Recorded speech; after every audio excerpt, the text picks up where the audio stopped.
Illustrator CS6 vous propose de laisser libre cours à votre imagination et à l'aide des différents outils disponibles, vous allez pouvoir créer un logo pour votre entreprise.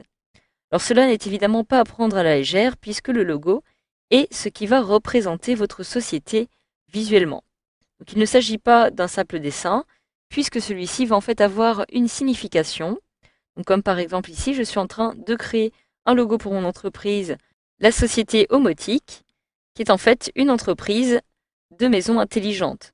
Je souhaiterais retrouver un logo qui va retrouver par exemple ce côté de maison intelligente, habitat intelligent, donc tout ce qui est nouvelle technologie, mais aussi le combiner à la fois avec l'énergie, le côté écologique, etc., etc. Donc pour cela, il faudrait que je trouve un logo qui me permette de combiner à la fois l'habitat et l'écologie.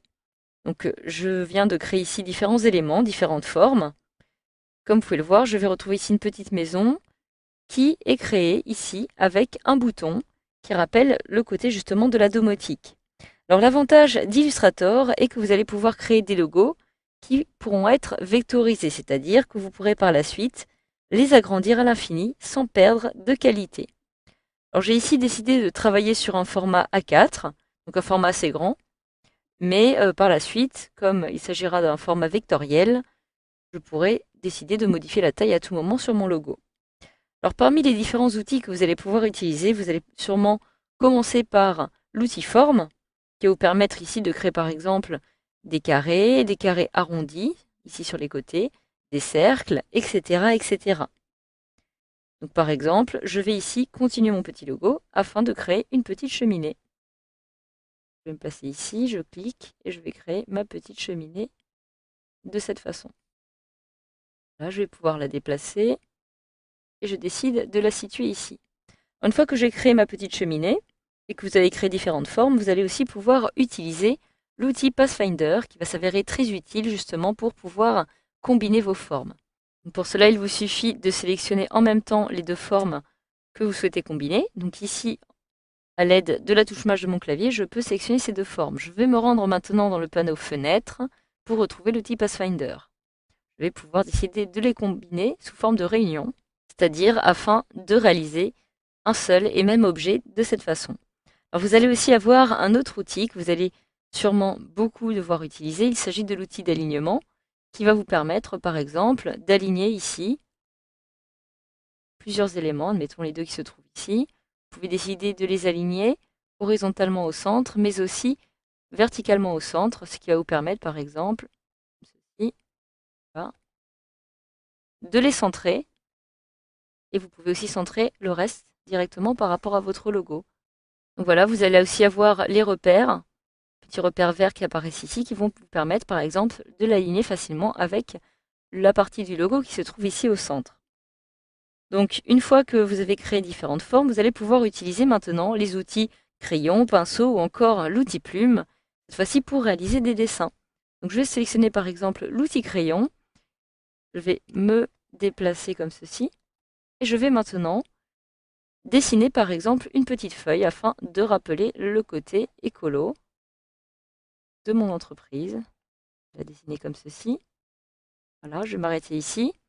Je vais maintenant pouvoir décider par exemple de la combiner à l'aide de l'outil Pathfinder avec cet élément-ci. Je me rends alors à nouveau dans Fenêtre, Pathfinder. Je retrouve ici le mode Réunion et j'ai donc automatiquement ma petite feuille qui apparaît ancrée à mon objet. Donc voilà, une fois que cela est fait, il ne me reste plus maintenant qu'à apporter de la couleur à mon petit logo. Donc pour cela, je vais pouvoir retrouver l'outil pot de peinture dynamique, par exemple, qui va me permettre ici de choisir la couleur de mon choix.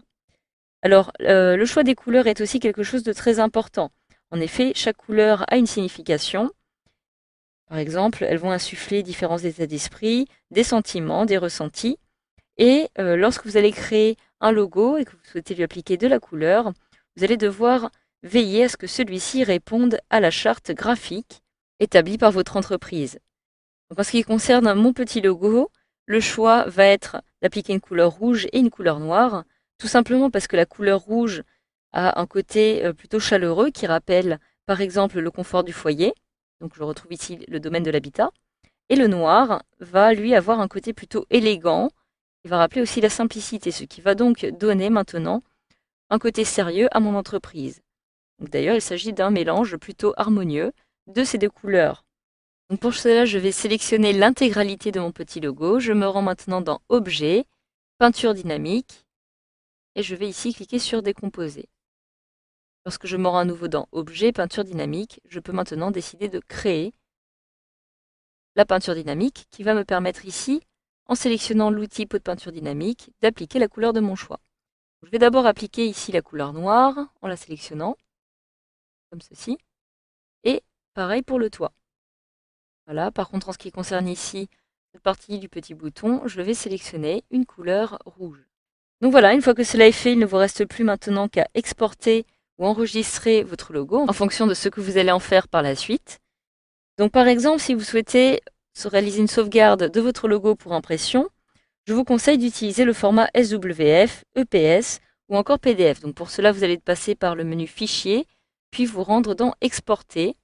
Pour l'exporter ici, dans le format de votre choix, c'est-à-dire ici le format Flash par exemple, en SWF, ou alors de passer cette fois-ci par le menu Fichier puis Enregistrer sous pour choisir le format EPS ou PDF. Donc voilà les paramètres pour impression. Vous pouvez décider de l'enregistrer ici sur votre bureau par exemple et de choisir évidemment ici les options de votre choix. Je clique alors sur OK par exemple et j'ai désormais mon document qui va être enregistré. Alors si par contre à l'inverse vous souhaitez réaliser un enregistrement de votre logo mais cette fois-ci destiné au web, je vous conseille plutôt de choisir le format SVG. Donc le format SVG est en fait une conversion de votre graphisme, donc de votre petit logo, en code XML. Donc pour enregistrer en format SVG, toujours depuis le menu Fichier, puis Enregistrer sous, vous allez retrouver ici ce format directement ici. Donc voilà, je clique maintenant sur OK pour valider.